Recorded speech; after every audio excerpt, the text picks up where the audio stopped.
شخص نے، ایک یہودی تھا، اس نے ازراہ مذاق یا یہ کہا جائے کہ مذاق اڑانے کے انداز میں اس نے کہا کہ تمہارا جو دین ہے، تمہارے جو نبی ہیں، وہ تو پیشاب اور پخانے کے مسئلے کو سمجھاتے ہیں،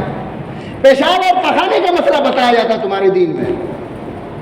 تو صحابہ کرام رضوان اللہ علیہم اجمعین جو وہاں موجود تھے، اس میں سے کسی نے جواب دیا کہ ہاں، ہمارا جو دین ہے وہ پیشاب اور پخانے کے مسئلے کو بھی سمجھاتا ہے، اسے بھی نہیں چھوڑا،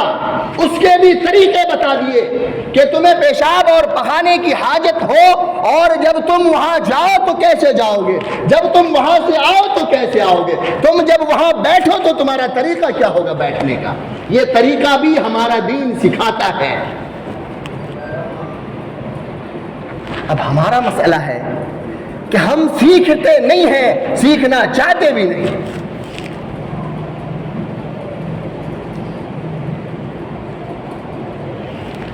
اور دین کا ایک بہت بڑا جو حصہ ہے، دین کا بہت بڑا جو حصہ ہے، اس کا تعلق اخلاق سے ہے۔ دین کا ایک بہت بڑا شعبہ جس کا تعلق سماجیات سے ہے، دین کا ایک بہت بڑا حصہ جس کا تعلق سیاست سے ہے۔ یہ وہ باب ہے جسے ہم نے پسے پشت ڈال دیا۔ ہم سمجھتے ہی نہیں کہ یہ دین بھی ہو سکتا ہے، اس کا دین سے کوئی لینا دینا بھی ہے، بلکہ سیاست ایک جو باب ہے،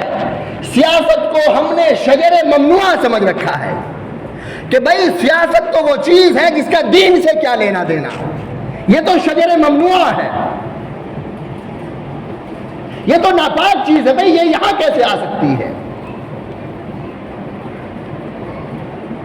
جیسے خنزیر کو نجیس العین ہے، خنزیر جس طرح سے نجیس العین ہے وہ پاک ہو ہی نہیں سکتا، اسی طرح سے ہمارے ذہن میں، دماغ میں یہ بات بیٹھ گئی ہے، کسی نے ڈال دیا یا خود آ گئی بات کہ ہم سیاست کو بھی نجیس العین سمجھتے ہیں، ہم یہ سمجھتے ہیں کہ یہ دین میں داخل ہو ہی نہیں سکتا، اس کا دین سے کوئی لینا دینا ہو ہی نہیں سکتا، دین کا سماجیات سے کیا لینا دینا، کیا وابستگی اس کی۔ جبکہ آپ دین کو پڑھیں گے، قرآن کریم کا مطالعہ کریں گے، نبی کریم صلی اللہ علیہ وسلم کی سیرت طیبہ کو پڑھیں گے، آپ کی زندگی کو جب پڑھیں گے، صحابہ کرام رضوان اللہ علیہم اجمعین کی زندگی کو پڑھیں گے، تو آپ کو دکھے گا کہ دین کا ایک بہت بڑا جو حصہ ہے وہ تو اخلاق، سماجیات اور سیاست سے متعلق ہے۔ عبادت، عقائد، یہ تو ایک حصہ ہے دین کا، ایک چھوٹا سا حصہ ہے، ایک بڑا حصہ تو ادھر رہ جاتا ہے۔ معاملات ہے، اخلاق ہے، سماجیات ہے، سیاست ہے، یہ ساری چیزیں ہیں۔ معاملے کی جب بات آتی تو ہم سمجھتے ہی نہیں کہ یہ دین ہے، دین کا معاملے سے کیا لینا دینا، جس کو جیسے معاملہ کرنا ہو کرو، جھوٹ بولنا پڑے، فریب دینا پڑے، دھوکہ کرنا پڑے، کچھ بھی کرنا پڑے کرو، کیا مسئلہ بھائی، اپنی بات ہے، اپنے فائدے کی بات ہے، کرو۔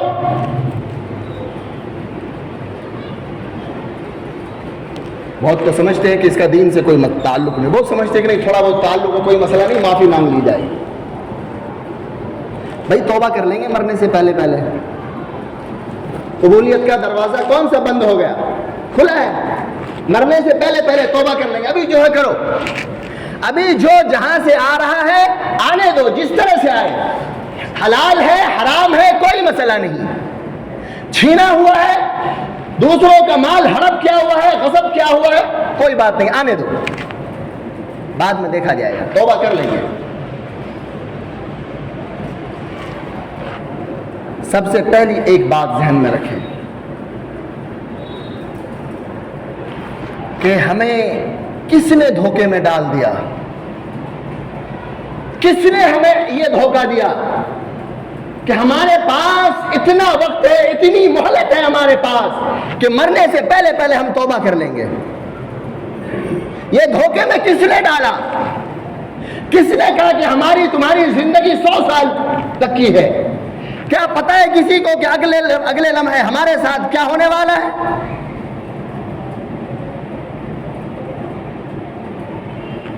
اگلے لمحے ہمارا کیا بنے گا کسی کو پتہ ہے؟ آج رات سوئیں گے صبح کیا ہوگا معلوم ہے کسی کو؟ تو دھوکے میں کیسے پڑ گئے کہ توبہ کر لیں گے؟ اور پھر یاد رکھیں، جب پوری زندگی اللہ اس کے رسول کی مخالفت میں اگر گزری ہو تو یاد رکھنا پھر توبہ کی امید بھی نہ رکھنا کہ اللہ تعالیٰ موت سے پہلے توبہ کی توفیق دے دے، بہت مشکل ہے۔ میں یہ نہیں کہتا کہ ناممکن ہے، اللہ کے خزانے میں کمی کوئی نہیں، اللہ جسے چاہے جب چاہے بخش دے، لیکن جب پوری زندگی نافرمانی میں گزری ہو تو پھر موت سے پہلے کلمہ بھی ذرا مشکل ہے کہ نصیب ہو جائے، نہیں کہا جا سکتا کچھ۔ توبہ کی توفیق مل جائے کچھ نہیں کہا جا سکتا۔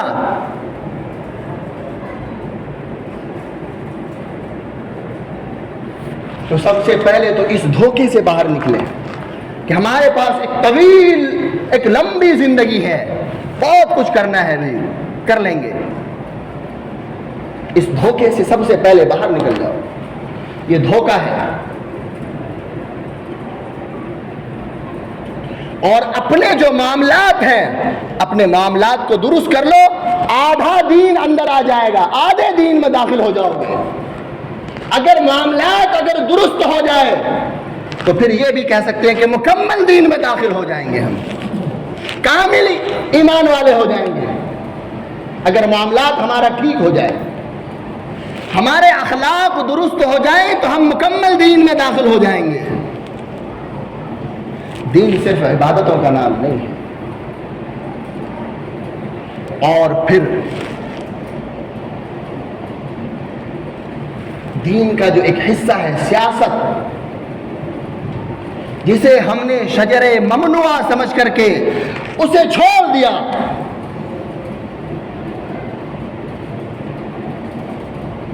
اسے ایسا ترک کیا کہ اگر کوئی اس کی طرف جاتا ہے تو ہم اسے بھی شجر ممنوعہ سمجھنے لگتے ہیں،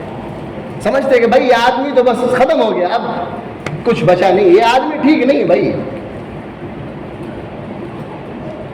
یاد رکھیں سیاست بھی دین کا ایک حصہ ہے اور اہم حصہ ہے، اہم پلر ہے یہ۔